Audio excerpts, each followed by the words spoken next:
Hi friends, మీకు తెలుసా రావు గోపాలరావు గారు డైరెక్టర్గా ఒక మూవీ చేశారని? ప్రముఖ సినీ నటుడు రావు గోపాలరావు గారు క్యారెక్టర్ ఆర్టిస్ట్గా మనకు బాగా తెలుసు. అయితే ఆయన డైరెక్టర్ కూడా.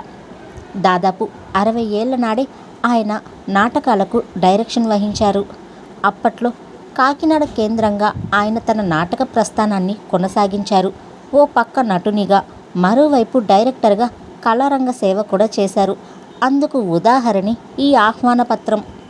ఇందులో స్వతంత్ర దినోత్సవం సందర్భంగా మా 10వ కానుక అని ఆగస్టు 15న 1963లో కాకినాడ సూర్యకళా మందిరంలో విక్రాంతి అనే నాటకాన్ని ప్రదర్శించారు.